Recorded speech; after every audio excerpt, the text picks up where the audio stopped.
Yo, wala nang intro. Simulan na natin to. First, kunin nyo yung trimmer nyo. Gawan nyo ng guideline. Yan. Oops. Taasan lang masyado. Pero okay lang. Yan, alisin yung mga natirang buhok. Next is number 2 guard, lever close. Alisin natin yung mga bulk. Yan. Dapat sa paggupit, marunong tayo mag-flick. Yan lang talaga pag-aralan natin ng mabuti kung nagsisimula pa lang tayo maggupit. Then, yeah.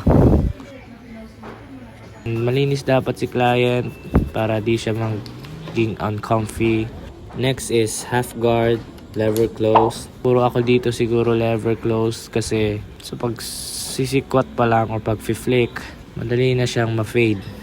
Kaya kung nagsisimula pa lang kayo, unahin nyo mo talaga masterin ang pag-flick. Then, next is slipper over comb. Yan. Itong tutorial na to is, ito po ay yung kung paano ako mag-mid taper. Di po kasi ako professional or pro. Burst fade pa rin to ya? 1 year pa lang ako sa paggugupit.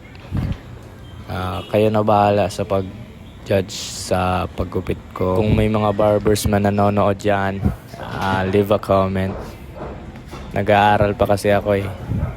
So, feel free to comment.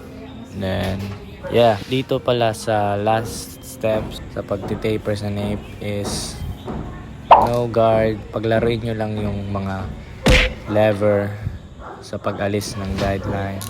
Then, kung gusto nyo maging pino yung gupit, gamitin nyo ng detailer or trimmer.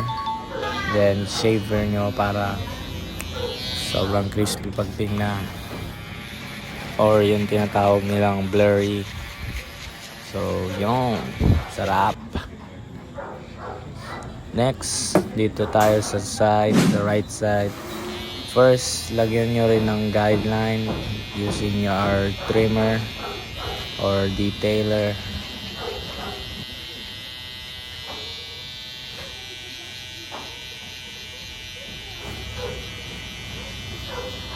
Again, dapat malinis si client. Then, number 2 guard, lever close. Parehas lang sa nape. Yeah. Alisin natin yung bulk. Talaga marunong ka dito yung pagsikwat or pag-flick. Yan. Pag-aralin nyo yun ng mabuti. And then, itong clipper over comb, pag-aralin nyo rin yan. Kung magsisimula kayo, clipper over comb and pag-flick ang una nyong masterin. Pagkatapos pala ng 2 guard, ginagawa ko dito is sineshape up ko agad para madali na lang ma-finish yung pagka-taper natin. Then, kung gusto nyong gayahin, huwag kayong mahiya. Gayahin nyo.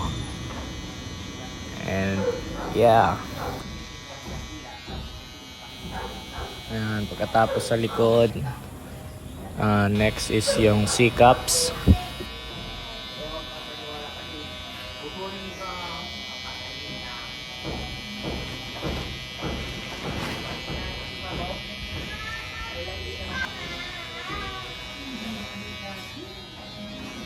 Next is half guard, lever closed. Then, make sure na yung pagka-fade niya is above the ear. Yes, kasi mid-taper. Kita nyo yung line dyan.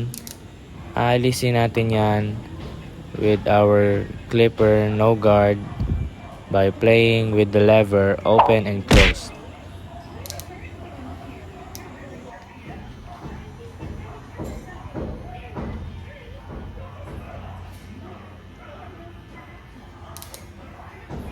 Again, kung gusto nyo maging blurry yung pagka-taper nyo, gamitin nyo siya ng shaver.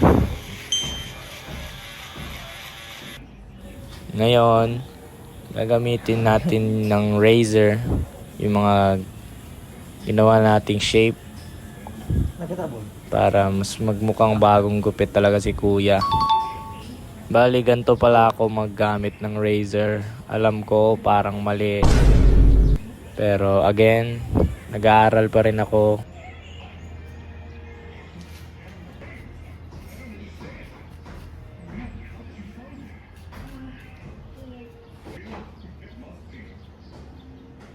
Yun, malinis dapat si client. Next is clipper over comb. And yeah, yun, sarap. Dito pala sa kabilang side, fast forward ko na lang kasi pare fuck. Happy New Year, guys. Dito pala sa kabila, parehas lang naman process sa right side, kaya fast forward na lang natin. Star shaver para malinis. And kung may gusto kayong balikan, gamitin niyo ng half guard. Then yeah, 2 days na lang, New Year na. Siguro naririnig nyo naman yung paputok. Bale, dito pala nagtitrim na lang ako kasi sabi ni kuya, trim ko lang daw.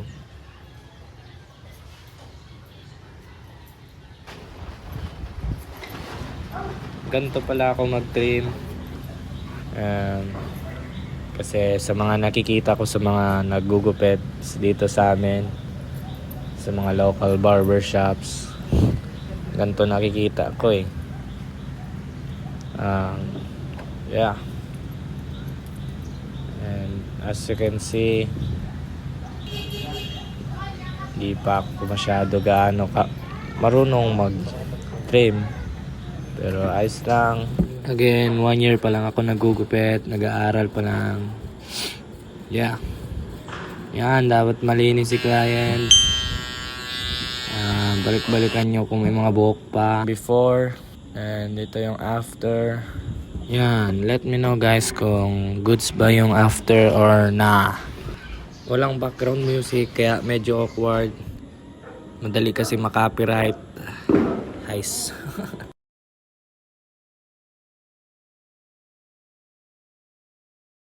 Kung nagustuhan nyo yung haircut tutorial, make sure na binembang nyo yung subscribe and like button. Then, comment kayo guys kung anong haircut tutorial naman ang gagawin ko at gagawin ko yan ng video. And that's it. Peace.